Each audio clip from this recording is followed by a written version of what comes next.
지난주에 방영된 고려거란 전쟁 17화와 18화의 내용은 상당히 충격적이었습니다. 특히 분노한 현종이 강감찬의 목을 조르려고 한 장면과 강감찬에게 삐져서 말을 타고 울분의 질주를 하다가 낙마 사고를 당한 장면은 정말로 충격 그 자체였는데요. 그래서 이번 영상에서는 고려거란 전쟁 17화 및 18화의 내용과 실제 역사를 비교해보는 시간을 가져볼까 합니다. 제일 먼저 살펴볼 것은 2차 전쟁 과정에서 죄를 지은 자들의 처벌에 대한 묘사입니다. 고려거란 전쟁에선 현종이 박성과 탁사정을 포함한 죄인들을 모두 용서해 준 것으로 나오는데요.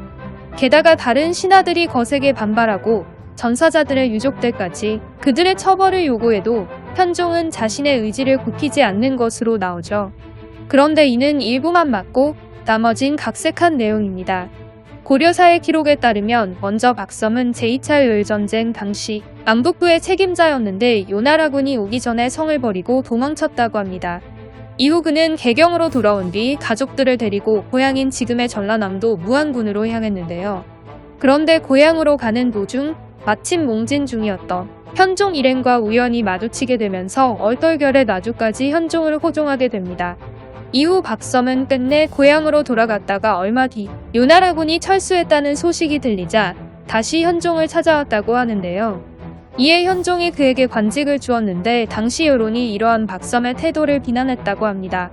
즉 드라마 속 묘사와는 약간의 차이가 있긴 하지만 현종이 박섬을 용서한 것과 이에 대한 반발이 있었던 것은 사실이죠. 또한 서경성 전투에서 대도수를 속여 그를 사지로 내몬 뒤 성에서 몰래 빠져나와 도망친 탁사정을 어사중승에 임명한 건 역시 기록에 나와 있는 팩트인데요. 하지만 탁사정은 얼마 뒤 현종이 강조 일파의 잔당들을 숙청하는 과정에서 박승, 최창, 위종정, 강은과 더불어 바다섬에 유배되게 됩니다. 이외에도 고려사의 기록에 따르면 1011년 2월 형부에서 유원병이란 자가 적에게 항복하였으니 그 처자를 유배 보내라고 건의하자 현종이 이에 따랐다고 합니다. 또한 현종의 몽진 당시 그를 위협했었던 전주 절도사 조윤겸 등도 관리 자격을 박탈한 뒤 유배 보냈다고 하죠. 정리하자면 실제로 현종이 박섬을 용서한 것까진 사실이지만 죄를 지은 다른 인물들까지 모두 용서해 준 것은 아니라는 겁니다. 두 번째로 살펴볼 것은 김은부에 대한 묘사입니다. 고려거란 전쟁 17화에서부터 현종이 김은부를 형부시랑에 임명한 뒤 그를 앞세워 지방제도 개편을 시작하는 것으로 나오는데요. 그리고 이 과정에서 김은부는 자신의 목표를 달성하기 위해 수단과 방법을 가리지 않는 인물로 묘사되는가 하면 심지어 절도사 시절에 저지른 비리로 인해 강감찬에게 탄핵까지 당하는 것으로 나오죠. 실제로 몽진을 끝내고 개경으로 돌아온 현종이 공주절도사 김은부를 불러들여 형부시랑에 임명한 것까진 팩트입니다. 하지만 지방제도 개편은 현종을 옹립하는 데 기여했던 최설휘와 황보위 그리고 현종의 몽진 당시 그를 끝까지 호종한 장현우 등 현종의 측근 세력들의 주도로 이루어졌지 김은부가 지방제도 개편 작업에 참여했다는 기록은 전혀 없습니다. 기록에 나와 있는 김은부의 행적을 살펴보면 대략 이렇습니다. 형부시랑에 임명된 김은부는 1011년 11월 요나라의 황제 성종의 생일을 축하하기 위한 사신으로 파견됩니다. 하지만 이듬해인 1012년 3월에 본국으로 돌아오던 중 압록강 어귀에 있는 내완성에서 요나라의 사주를 받은 여진족들에게 붙잡히게 되죠. 그리고 수개월 동안 억류되어 있다가 그해 10월에 풀려나 고려로 돌아오게 됩니다. 이후 김은부는 여러 관직을 거쳤다가 1017년에 사망했다는 기록 외엔 별다른 행적은 확인되지 않습니다. 세 번째로 살펴볼 것은 현종과 강감찬의 관계에 대한 묘사입니다. 얼마 전까지만 하더라도 죽고 못 사는 사이처럼 보였던 현종과 강감찬이었는데요. 하지만 지난주 방영분부터 갑자기 지방제도 개편 문제를 두고 크게 대립하는 것으로 묘사되었죠.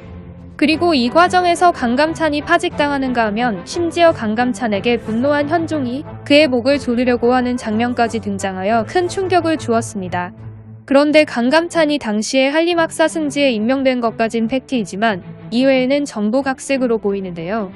고려사 강감찬 열전에 따르면 강감찬은 2차 전쟁이 끝난 직후 국자제주로 전임되었다가 얼마 뒤 한림학사 승지 겸 좌산기상시로 임명되었다고 합니다. 그리고 이어서 파직은커녕 오히려 중추사로 승진하였죠.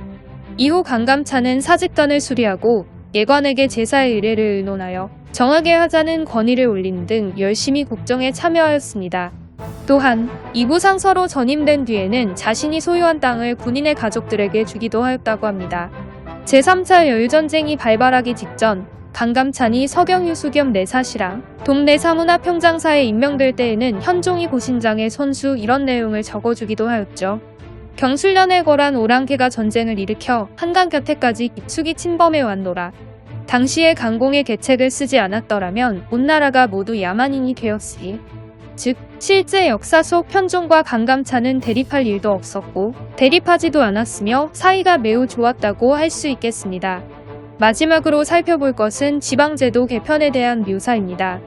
고려거란 전쟁 17화에서 현종이 대놓고 호족들을 제압하겠다고 선포하는가 하면 호족들 역시 세력을 결집하여 이러한 현종에게 대항하려는 것으로 나오는데요. 그런데 실제 역사에서는 이렇게 심한 갈등이 있진 않았던 것으로 보입니다. 기록에 따르면 현종의 지방제도 개편은 크게 두 차례로 나누어 이루어졌습니다.